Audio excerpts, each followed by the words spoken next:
Bismillahirrahmanirrahim. Assalamualaikum warahmatullahi wabarakatuh. Alhamdulillahi rabbil alamin. Wa bihi nasta'in ala umuri dunya waddin. Wa ala alihi wa sahbihi wa man sara ala nahjihi wastanna bisunnatihi wa ihtada bihadihi ila yaumiddin, amma ba'du. Qala al-musannifu rahimahullahu ta'ala wa nafa'ana Allahu bihi wa bi ulumihi fid dharain amin. Berkata Imam al-Allamah Syekh Abdul Qasim Al-Qushairi, semoga Allah Ta'ala merahmatinya dan kita mendapat manfaat serta barakah ilmunya.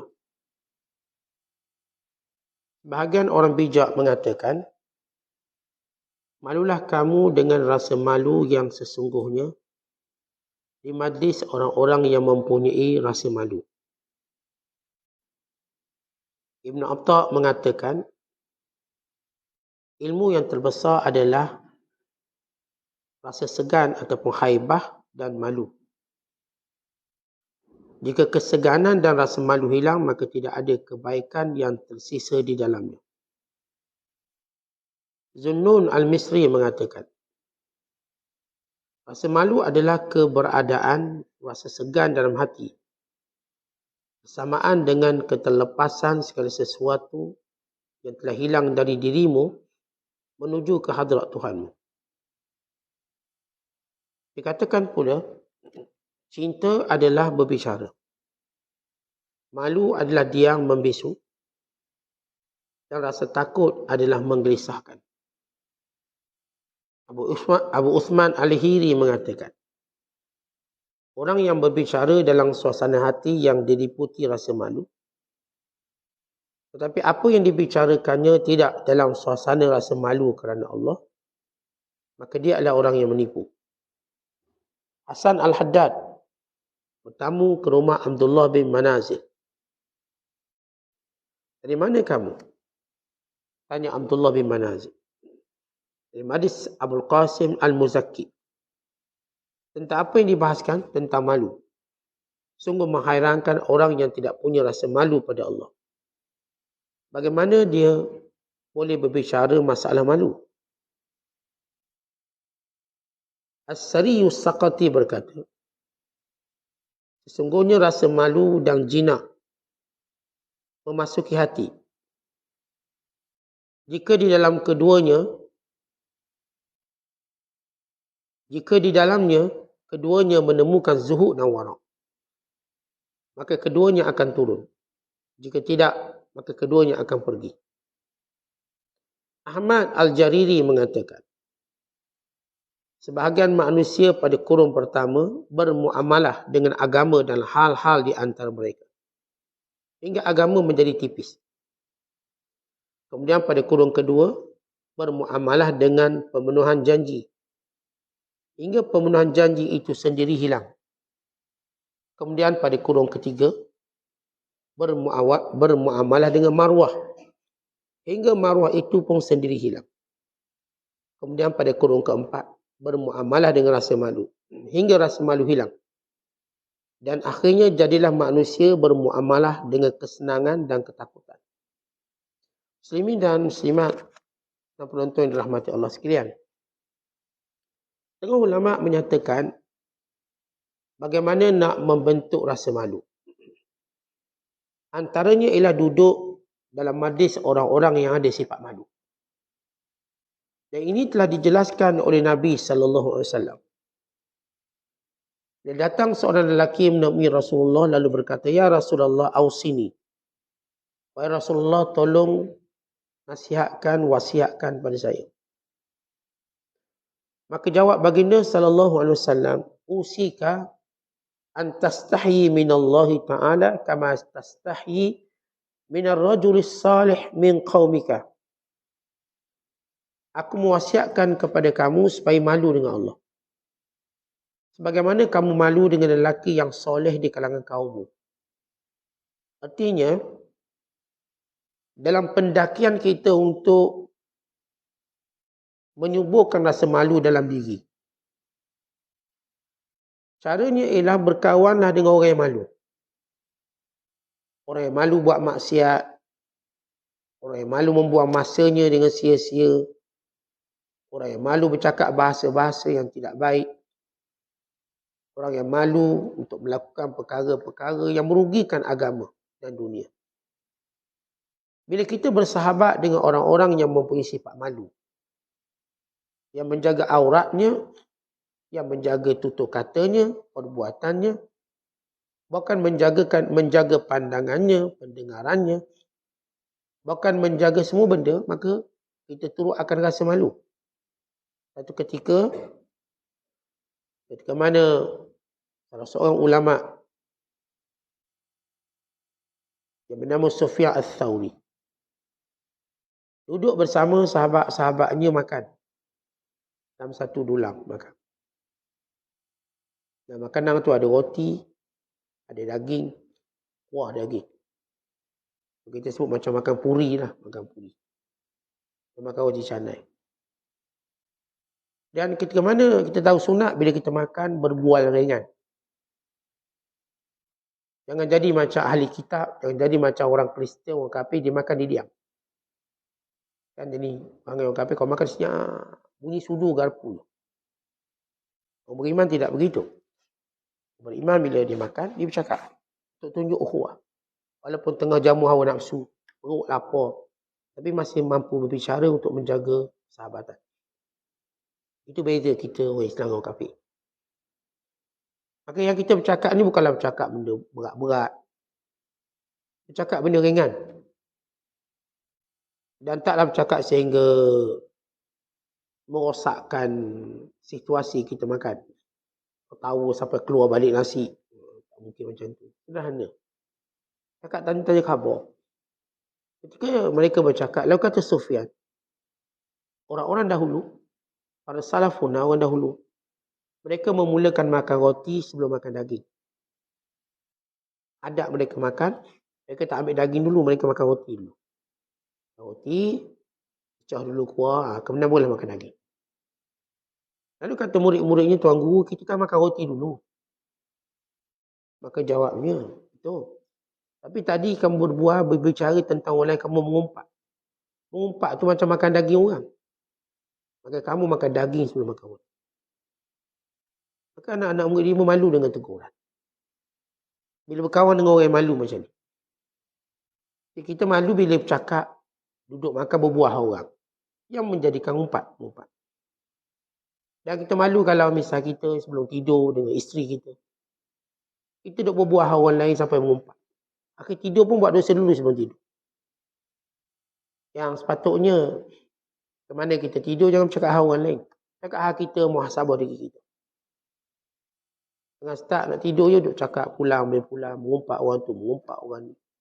Cerita orang tu. Asalnya nak cerita-cerita je. Tapi akhirnya berlaku bahasa-bahasa yang melanggar. Kita, tuan-tuan, bila bercakap hal orang, kita berada pada sempadan yang membahayakan kita. Kita ada kat border. Border tu mungkin mengumpat, mengutuk, semua ada. Memfitnah. Bila kita mula cenderung untuk bercakap hal orang lain, maka wujudlah maklumat palsu yang berupa fitnah. Maklumat palsu yang mungkin berupa tuduhan. Atau masalah maruah dia yang diumpatan, kejian. Itu kita lihat orang di antara sifat orang malu, mereka tak suka bercakap hal orang lain. Lagi malu orang tu tinggi. Malunya dia tak cakap hal orang. Tapi kita tengok orang kalau tak malu, dia akan cakap hal orang. Banyak pula. Semua dia cakap hal orang lain. Khususnya keaiban orang. Tepi kain orang. Hak peribadi orang. Sehingga dia menjadi rujukan hak peribadi orang. So, kita jangan sampai rujuk hak peribadi orang dengan kita. Apa teruknya kita dalam bab tu. Ya, kalau orang tahu ni, tanya dia bukan tahu apa. Itu lebih baik. Kita tak memudaratkan agama kita, kita tak tahu hal orang lain. Tak mudarat, kita tak tahu dia anak berapa. Kita tak tahu tentang latar belakang hidupnya. Tak ada mudarat agama kita. Maka bila berkawan dengan malu sebagaimana Rasulullah wasiat, Nabi kata, malulah kamu pada Allah sebagaimana kamu malu dengan lelaki yang baik di kalangan kamu. Dan ini ada kata-kata yang kita sebut di sini. Sebahagian orang bijak mengatakan, inilah kata-kata Ali bin Abi Talib radhiyallahu taala. Ali yang berpesan, duduk dengan orang malu supaya kamu malu. Karena itu para ulama ketika mana membicarakan sifat malu, maka bina dulu malu kita dengan Allah sebelum kita membina malu kita dengan diri kita, sebelum kita membina malu kita dengan orang lain. Pertama, bina dan beri kita malu pada Allah. Yang pertama dengan melihat banyaknya nikmat Allah pada kita. Ini cara nak bina malu. Malu kita dengan Allah dengan melihat banyaknya nikmat Allah pada kita. Dan yang kedua dengan melihat banyaknya kecuaian kita dalam mensyukuri nikmat Allah. Banyaknya kecuaian kita dalam melakukan ketaatan dan ibadat pada Allah atas nikmat yang Allah bagi. Dan yang ketiga ialah sentiasa melihat besarnya kesalahan kita. Bila kita buat salah jangan nampak kecil. Biar nampak besar. Walaupun kesalahan itu kecil. Dan inilah watak para sahabat. Mereka melihat dosa kecil bagaikan gunung yang akan hempak kepala mereka. Sedangkan orang munafik melihat dosa besar bagaikan lalat yang hinggap di hidung dia. Lalu ditebah macam tu je. Alam. Untuk kita rasa malu, biar kita ada isti'zam al-jinayah. Setiap kali kita buat salah biar nampak besar. Biar nampak macam, ya kita pun tahu bila kita belajar, ada dosa kecil, ada dosa besar. Itu secara hukum. Mengaji, bab usul. Ilmu usul tentang kecil, besar, dosa. Bagaimana mengenalinya. Kita belajar dalam bab kait dengan hukum hakam ini. Namun sebagaimana kata ulama, jangan melihat dosa kecil atau besar. Lihat dengan siapa kita berdosa. Dosa tu dengan Allah. Bila kita sebut dosa, benda yang berkait dengan Tuhan. Perintah larangannya. Hak Allah atau hak hamba yang Allah perintah kita jaga. Maka itulah dosa. Sebab yang beri dosa pahala ni Allah. Biar kita rasa besar dosa. Bahkan mereka dahulu, walaupun mereka solat, bila melambatkan solat pun mereka rasa berdosa besar. Jangan cerita tak solat, melambatkan solat. Ada satu kisah yang disebut oleh Imam Zahabi dalam kitab Kabair. Bila seorang lelaki mendapat tahu kakaknya meninggal dunia. Maka dia pun pulang. Mengkebumikan kakak dia. Tapi ketika mana dia nak masuk ke liang lahat, letak kakaknya. Tiba-tiba dia melihat gelungan api keliling dia. Maka dia cuba untuk memadamkannya. Tiba-tiba api itu menyambar tangannya. Datang rasa takut. Maka dikebumikan akan api itu ada. Tak nak padam. Dan dia balik menangis, mengadu pada mak dia. Mak, kenapa kakak ni buat dosa apa benda? Sampai Allah tunjuk fitnah kubur. Dosa apa benda? Mak dia dengar, mak dia pun menangis. Mak dia kata dosa kakakmu yang mak tahulah satu je. Dia suka lambatkan solat. Bukan kata tak solat, lambat solat. Tuan-tuan, bila orang-orang baik ni, orang kalau nak dekat dengan Allah, salah kecil pun jadi besar. Tuan-tuan tengok kalau orang yang dipecat oleh sultan, orang kerja-kerja dekat sultan, salah dia tak besar, tapi bila dia salah ke sultan, dia kena pecat. Kalau dia kecil je mungkin, tapi kesalahannya pada sultan. Dan dia orang dekat dengan sultan, mungkin dia kena pecat. Kalau dia orang jauh-jauh tu tak ada masalah. Biarlah dia. Bila orang tu dekat dengan Allah, maka Allah Ta'ala akan jadikan sikit kesalahannya jadi besar supaya dia menjadi orang yang paling jaga dirinya dengan Allah. Jaga betul-betul. Oleh sebab itu bila kita nak bina rasa malu dengan Allah, biar kita rasa isti'zamul jinayah, biar setiap kali kesalahan dibuat biar nampak besar, jangan nampak kecil. Dan yang keempat kata ulama, ialah kita membayangkan bila mana kita berdiri depan Allah. Bayangkan bila kita berdiri depan Allah macam mana. Rasa takut kita. Ini semua keadaan. Para Nabi pun takut, jangan kata kita. Diri depan Allah Tuhan Rabbul Jalil. Untuk dihisap. Sehingga kata mereka ada dua keadaan yang kami paling takut. Pertama, waktu berdiri di hadapan Allah. Yang kedua, waktu diberi buku catatan. Kata Uthman bin Affan, sekiranya aku diminta menunggu untuk diberi buku catatanku, kanan atau kiri, saya aku lebih rela binasa ketika itu. Takut jawapannya lain, takut. Tiba-tiba kiri. Ini Uthman bin Affan. Menantu Nabi SAW. Yang dijamin syurga dengan kemuliaan dan kebaikannya. Maka bayangkan kita berdiri depan Allah macam mana. Kalau kita berdiri depan orang kita segan pun dah berpeluh lah. Berdiri depan orang yang ada kuasa sikit, kita pun dah berpeluh. Ini Tuhan Allah yang punya segala-galanya. Dan yang kelima kata ulama ialah membina ilmu bahawa apa pun kita buat Tuhan tahu. Tuhan tahu. Tuhan tahu kita buat benda. Kita duduk seorang ke, berdua ke, berbisik ke, cakap kuat ke, Allah tahu. Al-ilmu bittila'illahi alaihi. Tahu bahawa Allah tengok kita. Waktu kita sujud, waktu kita berdiri. Contoh kalau tuan-tuan tidur, tuan-tuan pun onkan kamera telefon. Tuan-tuan yakin tak bahawa video telefon kita akan rakamkan semua waktu kita tidur.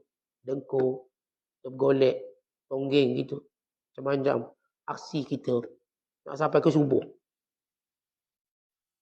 Cuba tuan-tuan rakam, tuan tidur, esok bangun tengok balik. Mana keadaan tidur kita ni? Dengkur kita kekuatan dia macam mana? Kita punya pergerakan kita berapa kali kita berpusing. Waktu kita tidur, kita tak tahu kita pusing berapa kali. Ambil video tengok. Kita pusing berapa kali masa tidur. Maka kita tahu, oh, semua dirakamkan. Kali itu baru video daripada telefon. Bayangkan Allah yang menciptakan kita. Dan melihat perbuatan kita. Bukankah kita akan rasa malu bila kita tahu Allah tengok? Itu yang disebut dalam hadis malam kita bacakan. Sebelum ini. Wallahu haqqu an yustahya minhu. Bila seorang sahabat tanya, ya Rasulullah, kita kalau duduk seorang-seorang, boleh tak kita tak nak jaga, tak nak pakai baju, telanjang, bogem macam seorang?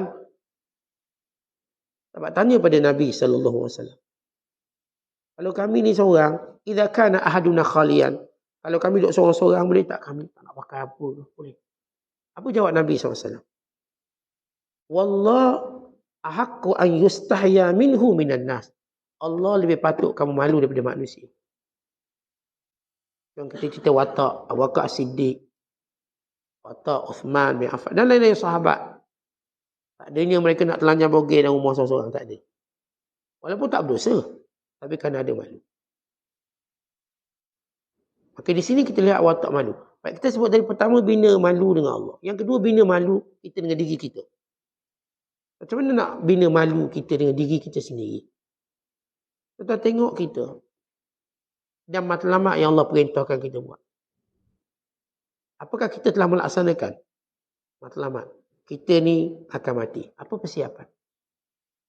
Kita ni akan masuk kubur. Apa persiapan? Kita ni akan dibangkitkan. Apa persiapan? Kita ni akan dihisap. Apa persiapan? Proses ini perlu kita hadirkan dalam diri kita. Saya ni akan mati. Bila tuan-tuan ingat benda tu, tuan-tuan akan malu pada diri sendiri. Malu, saya nak mati. Umur saya ni bukan sikit, banyak dah. Kita duduk tengok semayang tak berapa cukup lagi. Quran pun tak berapa banyak lagi baca. Dosa pun tak taubat lagi. Kita dah dekat nak mati. Dengan itu kita tahu akan datang rasa malu kita. Datang malu kita tuan-tuan pada Allah Ta'ala. Bila kita ingat persiapan mati kita. Yang kedua, bayangkan pula tentang dalam kubur kita. Kubur kita ni tuan-tuan, nanti kita akan berpindah pada alam yang lebih nyata daripada apa yang kita sebut sekarang. Ini kita hidup kat dunia ni. Ini tempat kita diuji. Bukan tempat sebenar kita. Nanti kubur ialah tempat kehidupan sebenar bermula. Kehidupan sebenar kita bermula Ialah dalam kubur. Macam contoh, kalau tuan-tuan selalu sebut. Kita daripada mula lahir sampai sekarang. Kehidupan kita sebenar bermula bila? Kita pun kata, Ustaz, kehidupan sebenar bila kita usia start 40 tahun. Kalau 40 tahun barulah kita matang, barulah kita rasa hutang dah habis, semua dah habis, anak pun dah separuh besar. Baru kita rasa kehidupan, umur 40. Kita sebut hidup di dunia bermula umur 40. Lepas itu masih lagi kita dalam proses ujian. Kata-kata kalau kita ambil pusingan kehidupan manusia, kita umur 25 kahwin. Atau kita mungkin 20 tahun. 20 tahun kita kahwin. Kahwin dalam masa 20 tahun kita dah umur 40, anak kita mungkin 18 tahun, 20 tahun.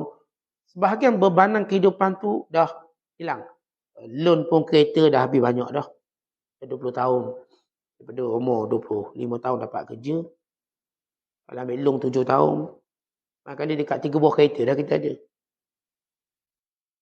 Yang kita dah habis bayar. Barangkali lah secara umumnya. Tak adalah satu kereta habis bayar. Walaupun yang lain masih sambung bayar lagi. Ini satu. Rumah kita dalam tempoh 20 tahun, kalau pun tak habis bayar lah. Ringan banyak dah. Ni kalau kita nak full settlement tu sikit je. Boleh pun habis. Dan anak-anak kita dah tak jadi beban sangat.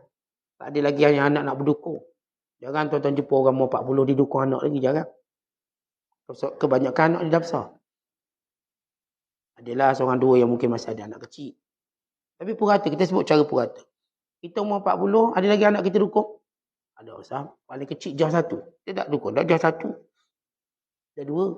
Anak tak dukung, bini lagi dah tak dukung 40. Sakit lutut dah. Lalu kita mulai proses ini. Kita kata, kehidupan bermula 40. Sebab banyak bebanan sudah hilang. Masuk 50 ni kehidupan bermula kita nak fikir macam mana nak pencing paling baik. Masa tu duk fikir duit pencing lah. Masuk 60 ialah tahun kita rehat, tak nak kerja apa. Ni secara umum lah. Ada orang mungkin jadual hidup dia lain. Kita sebut cara umum. Yang cara yang digariskan oleh semua negara. Bila mereka cerita 60, mereka inilah umur maksimum pencing kebanyakan negara. Semua mereka kata, pencing kerjanya cuma jalan. Kerajaan Jepun, di Jepun sebagai contoh, dia buat subsidi untuk orang tua 60 tahun berjalan percuma. Hantar ke Mesir, hantar ni, hantar. Suruh jalan, jangan kerja lagi. Kau dah penat kerja. Hantar kita kat Malaysia pun sama. Orang masuk 60, dipencingkan. Jangan lagi kerja walaupun awak hebat, bijak. Penuh guru pakar, kalau cikgu lah. Penuh sekarang, pencing. Ada seorang dua je terlepas sambung. Yang lain semua tak sambung dah. Digunakan duit sekarang untuk apa? Rehat.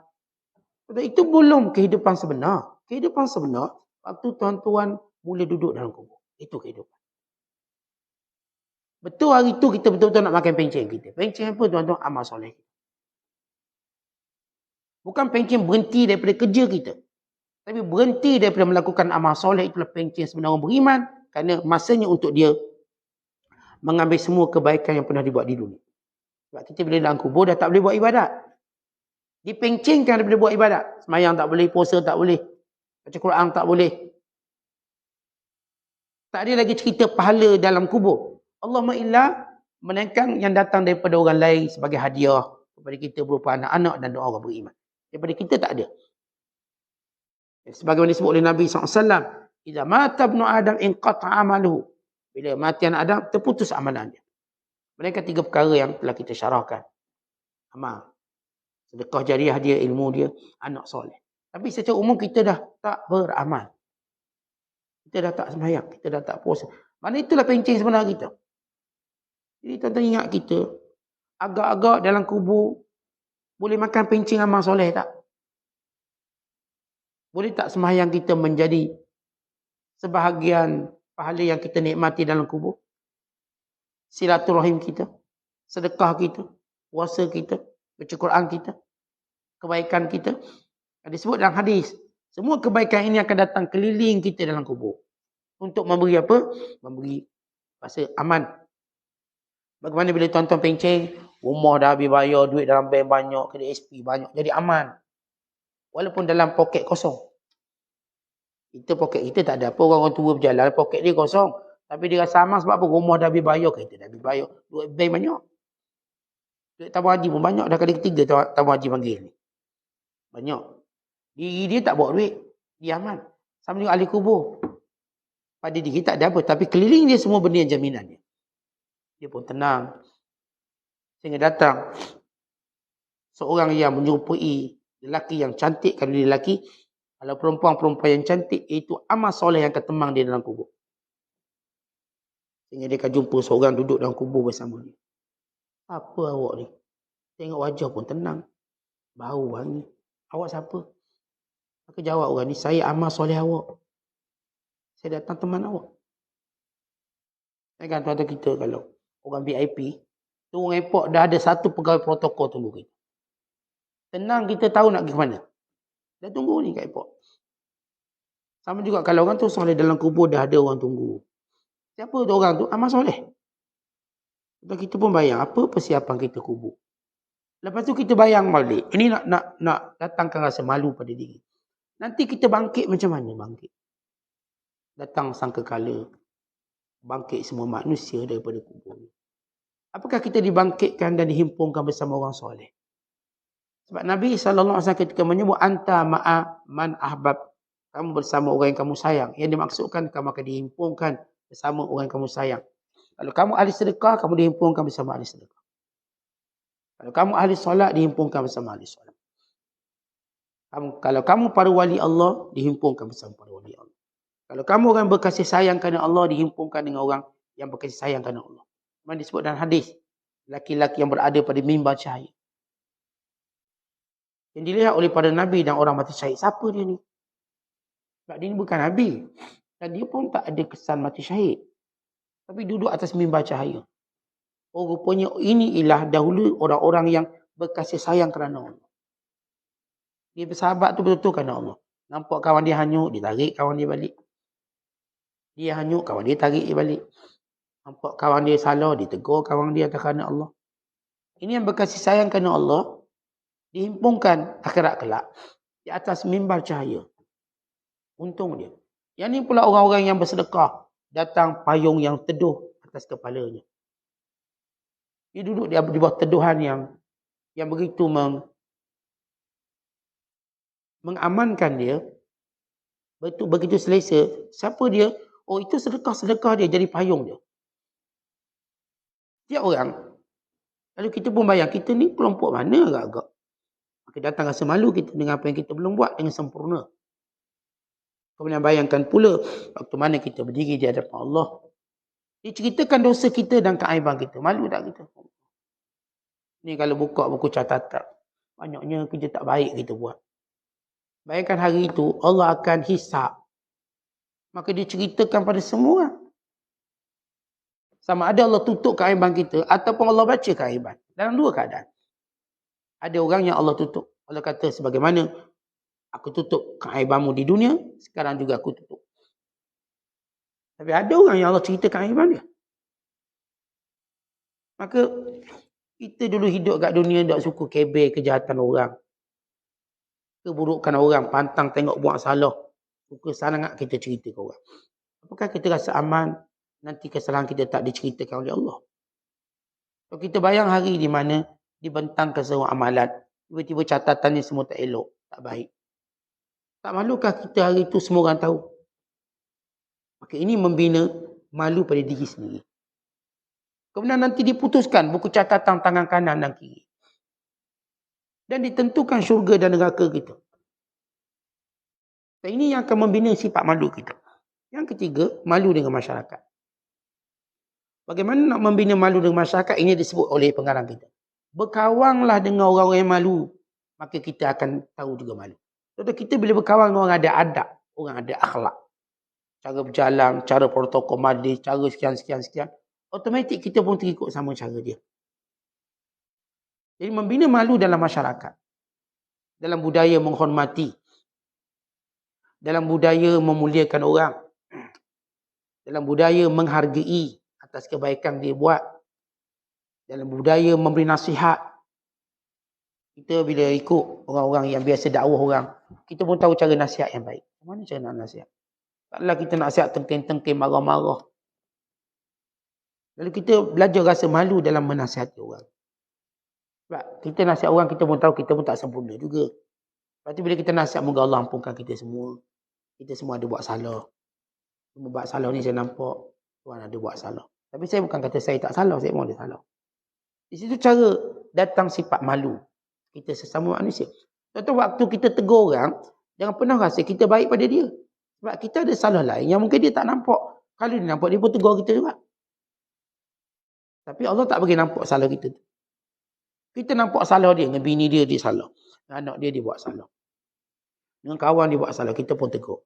Tapi sebenarnya kita juga tidak selamat daripada buat salah ada, bukan tak ada. Jadi tuan-tuan buang sifat. Rasa kita mulia waktu kita tegur orang. Dan juga buang sifat. Jangan bila kita ditegur, kita anggap orang hina kita.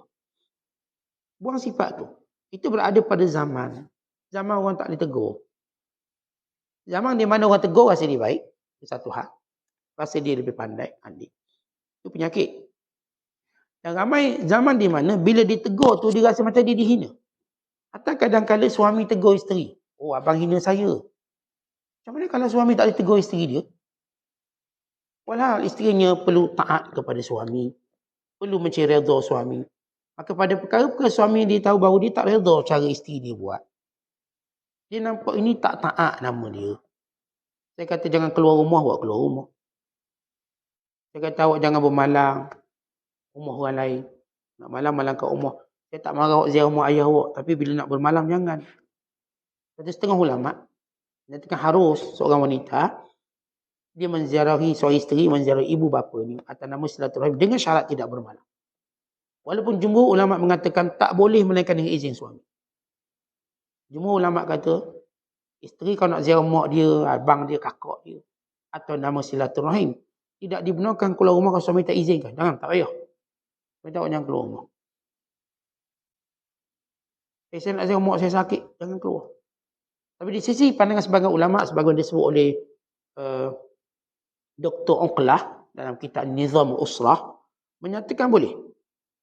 Pandangan ini boleh. Dan saya pernah hurai secara ringkas. Bahawa seorang isteri boleh keluar rumah tanpa izin suami untuk menghubungkan silaturahim dengan syarat tidak bermalam.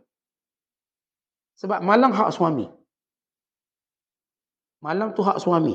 Jadi kalau isteri dia nak pergi jenguk mak dia, nak pergi jenguk abang dia kat hospital, nak pergi jenguk adik dia kat asrama misalnya, dengan syarat dia tidak bermalam. Kalau bermalam itu hak mutlak suami. Malam tu hak suami. Jadi kalau perempuan, kita selalu ingat perempuan bila nak kahwin, jangan fikir oh kerana saya jatuh cinta saya pun nak kahwin. Tahulah apa dia hak yang perlu kita laksanakan pada suami. Bukan hak tu bukan kecil, besar. Macam ni kita nak dapat jawatan. Jangan tengok gaji je besar. Tengok kerjanya apa. Oh ni tawaran gaji 18,000. Tapi ingat kerjanya ialah bersih gigi buaya. Memang 18,000. Pokso ada. First class. Tapi kerja bersih gigi buaya. Bukan buaya biasa tu. Besar-besar tu. Buaya Amazon. Sungai Nil. Kita duk tengok gaji besar. Tak tengok kerjanya apa. Kata ada seorang perempuan datang jumpa Nabi SAW. Apa hak suami? Maka Rasulullah beritahu. Oh, kata dia tak nak kahwin. Tak nak kahwin. Besar sangat hak suami. Saya tak nak kahwin. Takut. Dia kata kalau aku diizinkan untuk membenarkan seorang sujud pada orang, saya aku suruh isteri sujud pada suami. Tapi tak dibenarkan. Kita tak boleh sujud melainkan pada Allah. Kalau aku dibenarkan membolehkan orang sujud, aku suruh bini sujud. Sebab itu orang Hindu, isteri dia kena sujud suami. Mesti restu suami, sujud kat suami dia. Tapi Islam tak benarkan. Kenapa sujud hanya pada Allah? Yang mana pun kita nak muliakan suami kita, jangan sampai kita melihat dalam nilai ibadat. Melainkan kepada Allah nilai sujud itu.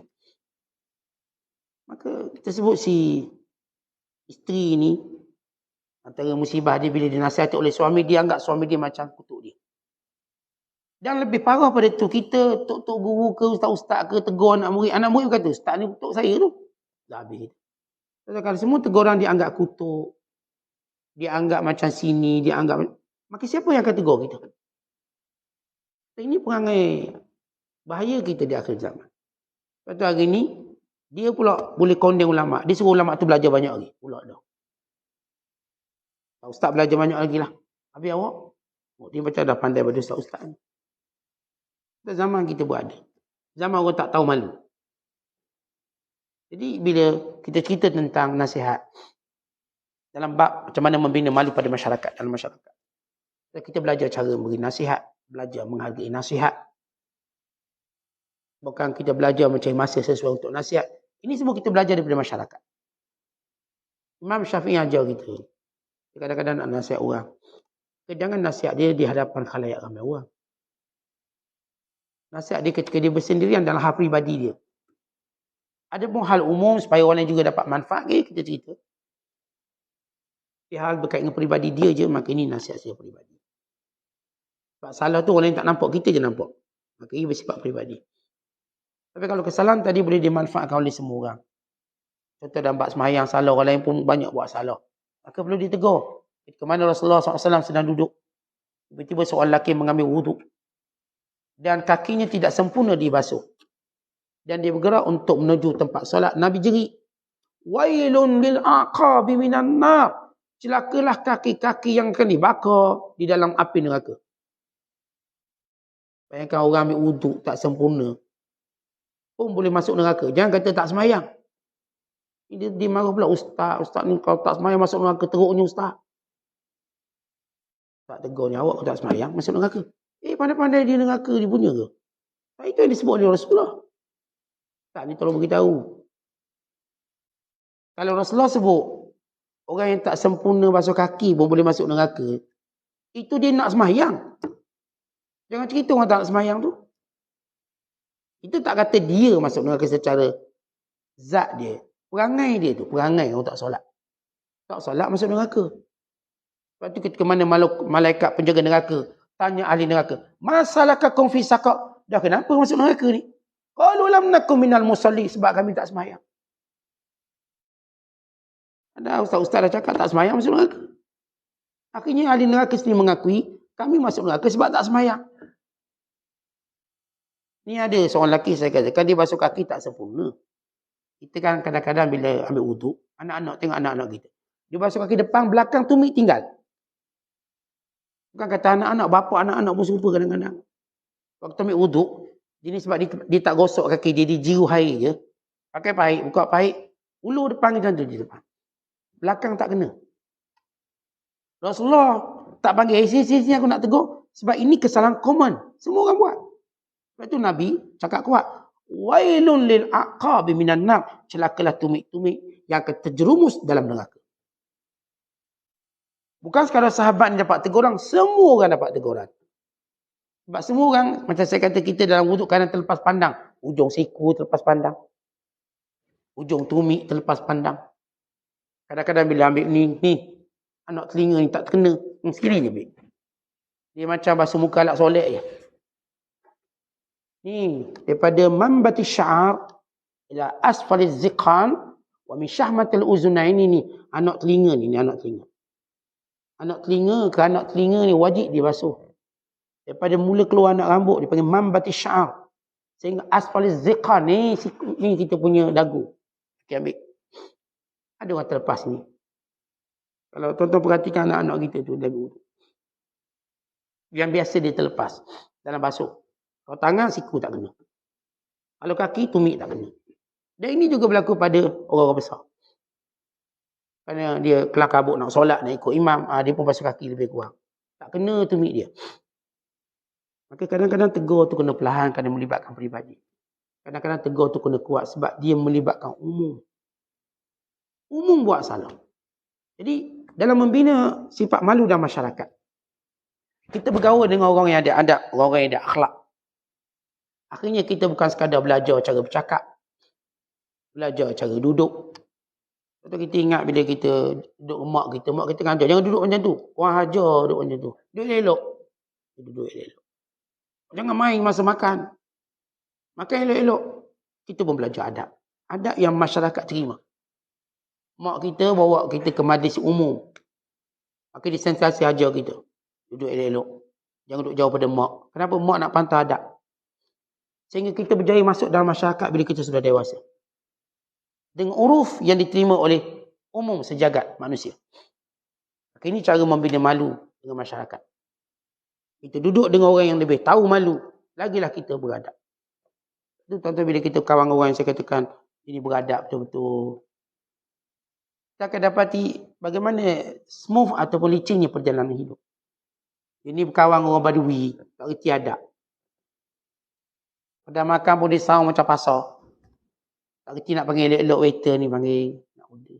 Tak, dia sound kuat-kuat macam pasar. Orang pun nampak buruknya kelak. Kalau lambat, dia pun terus sound. Lambat. Dia tak ada adab.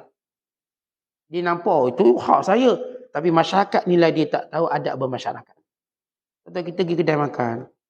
Kita nak order makan. Dia tak jerit panggil tangan. Agak dia tak nampak pergi kat kaunter ni, saya nak order. Kita orang ni ada adab. Bila lambat pula makanan, tak ada dia jerit, kenapa makanan aku lambat? Dia pergi tanya kat kaunter. Saya tadi ada order. Dah masak belum? Adab dia. Lupa kita benda tu. Oh tak apa, kalau lupa saya cancel. Ataupun lupa tak apa, saya tunggu lagi. Ini tuan-tuan tahu orang ni memang dia belajar adab. Ni pergi kat kita, awak lupa nyanyuk tulis dah banyak. Bebek lagi gaduh. Dia pula tak boleh pergi dah kedai tu sebab dia dah tengok akhlak tak baik. Dia pun malu nak pergi.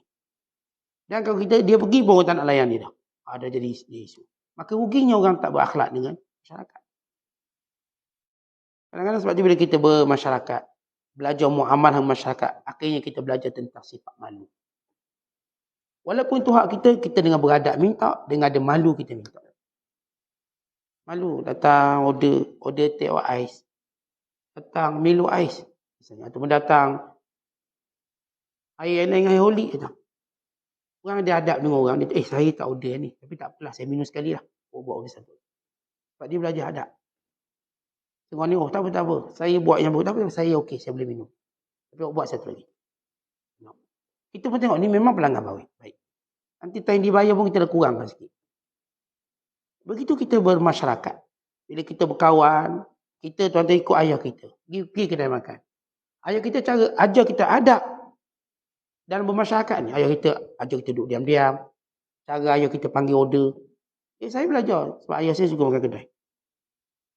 Memang hobi dia makan kedai. Sehari 2 kali. Mesti. Wajib. Itu pun belajarnya dia. Jom kedai. Tengok dia mula. Makan pagi. Macam mana cara dia? Duduk.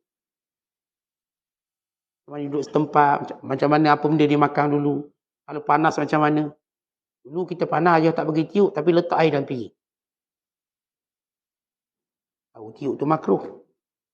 Minum teh kita. Orang tua dia boleh minum panas-panas. Kita budak-budak tak boleh. Yang kita ambil teh tu, tuang dalam piring.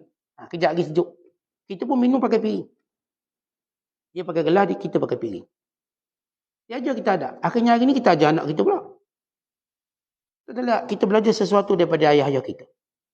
Mak-mak kita yang tahu adab. Mak kita ajak pergi jamuan. Kita pun belajar adab.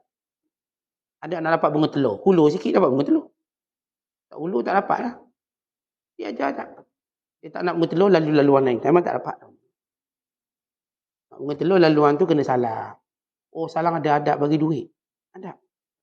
Adab bermajlis. Maka tak ada aib apa-apa. Tak nak bagi, cuma tak dapat bunga telur tu je lah. Lalu ikut lain. Orang rumah pun tak kejar kita. Diam-diam je lah. Tapi di situ kita belajar adab. Saya ingat saya pergi satu jamuan.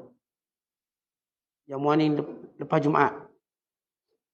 Abang saya kata kita tak bawa duit. Macam mana? Apa kita beritahu ke tuan rumah tu. Saya minta maaf, saya dari solat, saya tak bawa duit. Tak apa, salam, ambil. Kita pun belajar adab. Macam tu kau tak bawa duit. Adab yang kedua, lari je pintu lain. Artinya jaga maruah. Jadi di situ kita belajar banyak benda dalam masyarakat. Dengan ayah kita, mak kita, abang-abang kita, mungkin kawan kita. Lagi orang tu beradab, lagilah kita nampak hebat. Kadang-kadang kita musafir kawan-kawan kita. Dia pun ajar adab. Dan saya juga tekankan adab ini. Kita bermusafir sunat. Bawa sesuatu, bawa balik rumah. Kerana orang yang kita tinggalkan, dia tertanya-tanya kita akan bawa balik apa. Dia mesti fikir, takkanlah tak balik apa-apa. Kalau kita belajar dengan sahabat-sahabat yang bagus, bila dia musafir, dia ingat isteri dia ingat, abang dia ingat, kakak, habis orang dia ingat. No. Itu adab dia. Jadi bila dia musafir, ramai orang seronok. Kenapa dia ada buat ni sikit, ni sikit, ni sikit. Tuan-tuan pergi Mekah. Tuan-tuan belajar daripada adab masyarakat. Yang hantar ke Mekah bagi duit. Yang pergi ke Mekah untuk fikir nak beli barang apa ke orang yang hantar dia. Kat airport, oh bagi sugi, bagi tasbih, bagi kopiah. Sehingga menjadi satu tradisi yang baik orang kita dululah. Bila ke Mekah, kita sekampung pergi rumah dia. Dulu kan kalau pergi Mekah kan payah dulu. Saya ingat dulu ada seorang hamba Allah pergi Mekah. Kita kecil-kecil pun kena pergi rumah dia. Kenapa? Paling kurang minum air Zam-Zam. Paling kurang. Yang orang tua yang kita. Jadi kita pun pakai kaki. Kita naik. Ambil gelas kecil je. Tak air Zam-Zam sikit tu. Dulu boleh balik air Zam-Zam 20 liter, 40 liter. Tak ada hak dululah. Sekarang, di Mekah pun belum tentu dapat air Zam-Zam. Sebab apa? Wisata turis. Yang harap. Dulu mustahil kita balik tak ada air Zam-Zam. Mustahil. Hari ni macam biasa pula. Ambil wisata turis memang tak dapat air Zam-Zam. Kita pun tak boleh marah ke travel juga. Sebab kita pun nak murah. Jadi kita pergi rumah pakcik-pakcik yang pergi haji. Dia pun angkat kita. Ni jadi kamera Kaabah. Kamera budak-budak. Tekan. Nampak Kaabah. Tekan nampak. Seronok kita teruja. Itu dia buat balik. Buat balik satu kamera yang ada gambar-gambar sekitar Mekah, Madinah. Yang kita kena teropong mati dia pun tekan sekali, keluar gambar Mekah. Tekan sekali, Masjid Madinah. Tekan sekali, Jabal Uhud. Sekian. Oh, seronok kita sama kecil. Dapat minum air Zam-Zam sikit. Dapat makan kurma sikit. Sehingga budaya masyarakat waktu itu, kita tak kira. Budak-budak pun diraihkan sebab dia bawa balik haji. Ini antara apa yang kita belajar daripada masyarakat. Dalam membina sifat malu. Akhirnya, bila kita pula pergi haji, kita buat benda yang sama. Datang rumah saya. Kita dah prepare kurma, kita dah prepare botin, kita dah prepare air Zam-Zam, kita dah prepare kopiah, tasbih, kita dah prepare serban, kita dah prepare banyak benda. Kadang-kadang kita beg kita beranak tu bukan untuk kita. Yang kita pergi Mekah, beg kita beranak. Ada beranak kembar, ada beranak 3. Tapi itu semua kerana kita fikirkan orang lain, kerana adab bermasyarakat. Ini satu beg jubah untuk semua ni saudara mara kita. Ini satu beg kurma untuk semua kawan-kawan kita. Ini satu beg lagi mungkin sekian-sekian. Kopi dengan teh juga untuk sahabat-sahabat kita. Maka ini cara kita membina malu dalam masyarakat. Dalam adab bermusafir, dalam adab beri nasihat, dalam adab ziarah, dalam adab kedai makan. Ini masyarakat. Dan ini disebut oleh para ulama. Belajar dan duduk dengan orang yang malu. Kata Imam Ibn Atta, ada 2 ilmu terbesar. Kalau tak ada, maka hilang segala nilainya. Pertama, segan. Yang kedua, malu.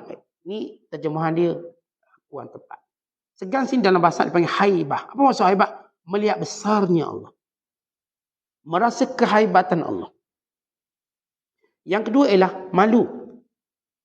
Malu bila kita tidak mampu untuk beri sesuatu yang sesuai dengan kehaibatan orang. Yang sesuai dengan kehaibatan Allah. Bila ada sifat, contoh gini, kita anak-anak. 2 ni kena ada benda. Kita anak-anak, kita melihat ayah kita dengan cara apa? Haibah seorang ayah. Haibah seorang ibu. Kita melihat orang-orang yang berilmu dengan kita, yang baik dengan kita haibat tengok dia. Yang kedua, kita malu kalau kita tak mampu beri layanan yang baik pada dia. Bila ada 2 sifat ini, rasa haibah, rasa malu, nescaya sempurnalah akhlak dalam diri kita. Kalau tidak, maka habis.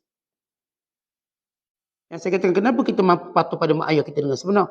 Sebab kita rasa ayah kita orang yang hebat. Yang membesarkan kita, yang jaga kita sampailah kita besar ini. Yang kedua, kita malu kalau kita tak dapat balas jasa macam ayah kita buat. Itu mak ayah duk guna bahasa ni lah. Anak, ayah, mak, anak 14 boleh jaga, anak 14 boleh tak dapat jaga mak ayah. Untuk beritahu pada kita, dan ini juga disebut oleh Nabi SAW. Kita, tuan-tuan kalau buat apa pun kita tak mampu balas jasa mak ayah kita.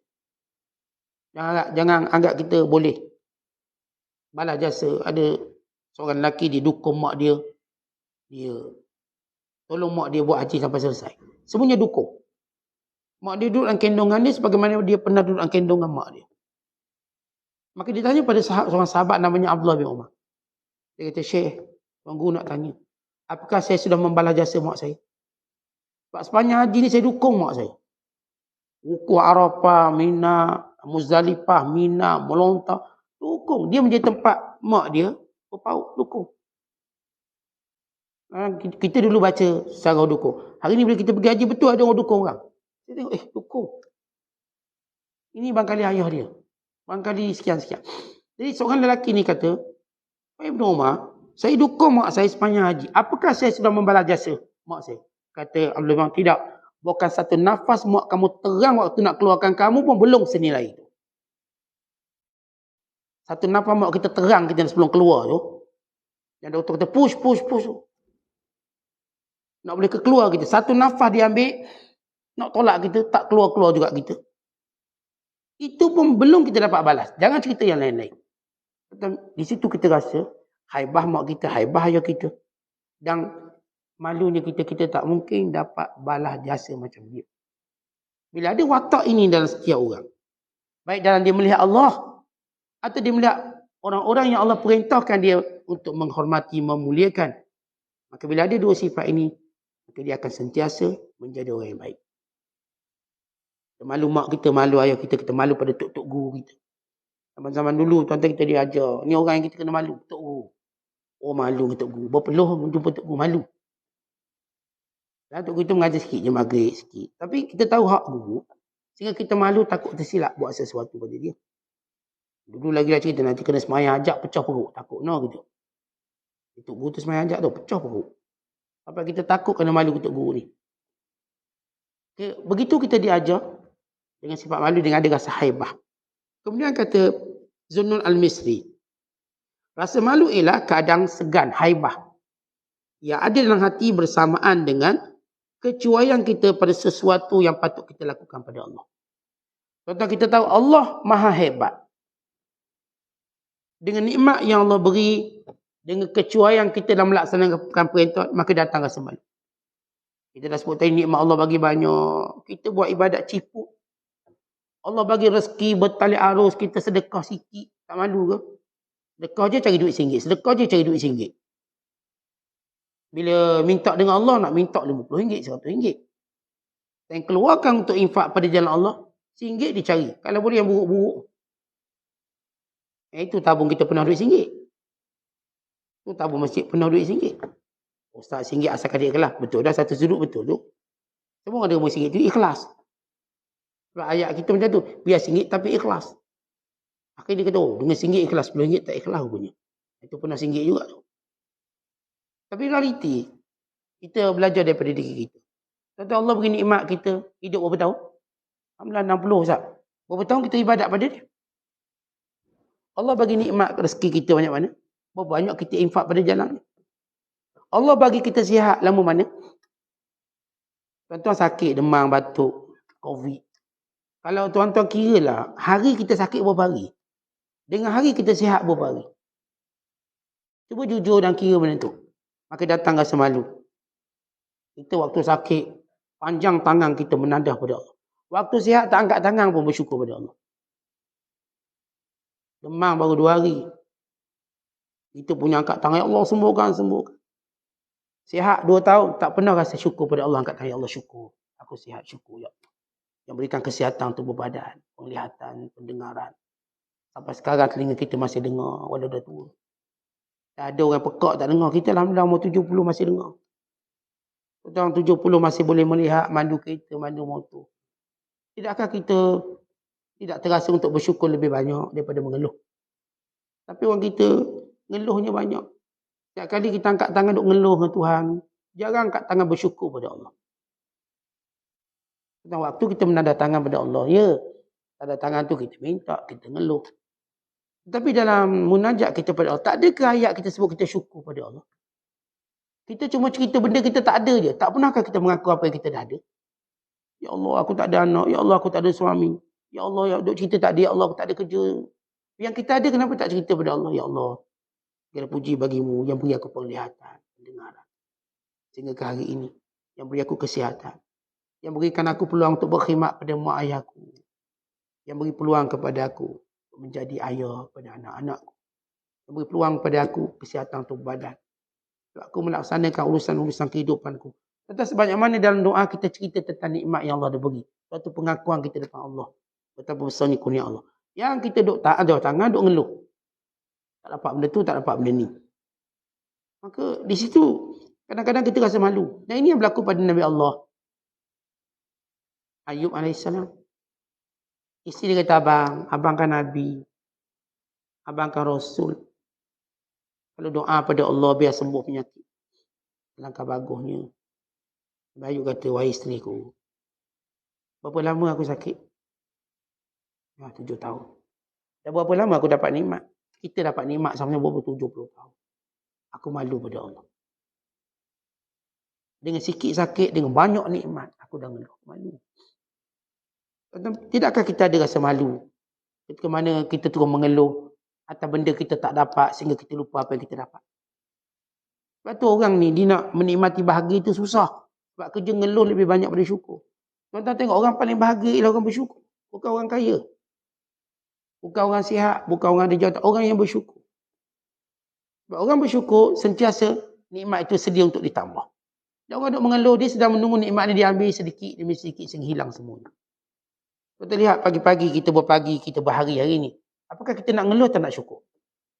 Oh, ni tak nak makan roti canai datang pula capati. Orang ngeluh dah. Kita hari ni nak minum teh tarik, dia buat pula kopi. Kerjanya pagi dah mula ngeluh dah ni.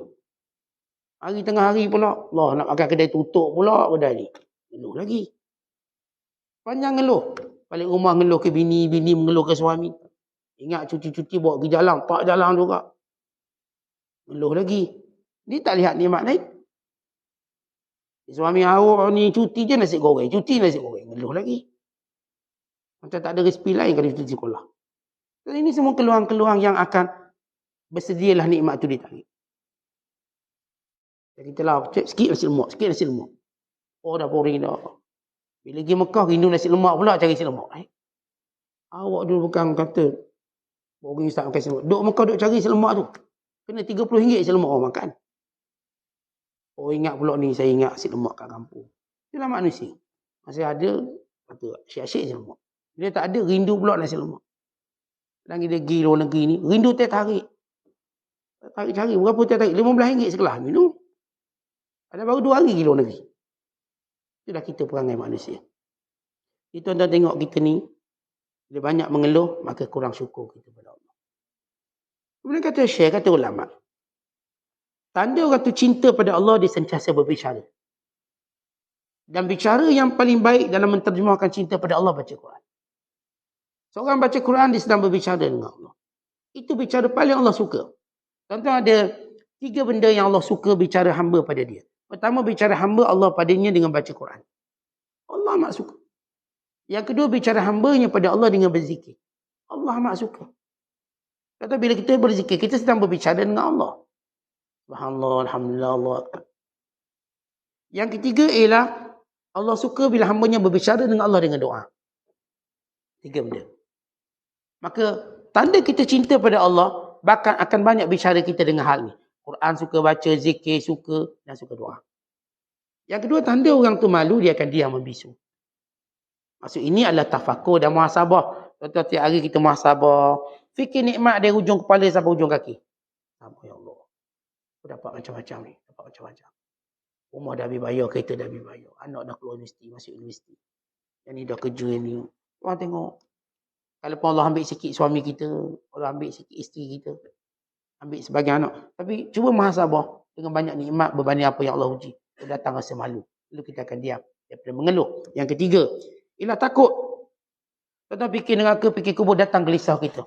Kata Syaddad bin Aus, kepanasan neraka menghalangku tidur di malam hari. Kata Syaddad, malam pagi tidur. Aku setiap kali ingat neraka tak boleh tidur. Akhirnya aku bangun. Ini sahabat Nabi Syaddad bin Aus. Allah Ta'ala anhu. Teringat neraka, gelisah. Tuan-tuan kita boleh ingat nanti macam mana kita mati. Gelisah kita. Berarti bila datang panggilan solat, kita sempurnakan. Datang panggilan taat, kita akan lakukan. Sebab kita bimbang macam mana keadaan kita akan lakukan. Gelisah. Ini cinta, tanda malu dan tanda khauf, takut kepada Allah Ta'ala. Kata Abu Uthman, orang yang berbicara dalam suasana hati yang diliputi rasa malu.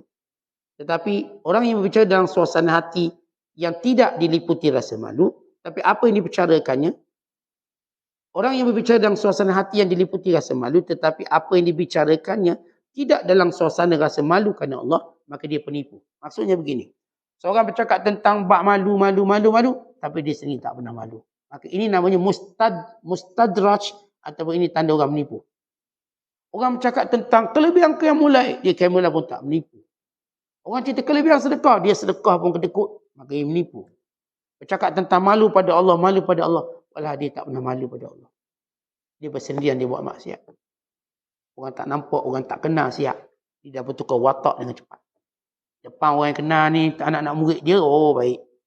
Depan orang tak kenal ni, wataknya dah berubah. 360 berubah. Maka orang ni tak tahu rasa malu. Kalau benar malu dia, dengan siapa pun dia sama. Orang, ramai orang, depan orang dikenali, orang tak dikenal, dia sama. Maka ini dia orang malu yang sebenar. Wallahu a'lam. Assalamualaikum.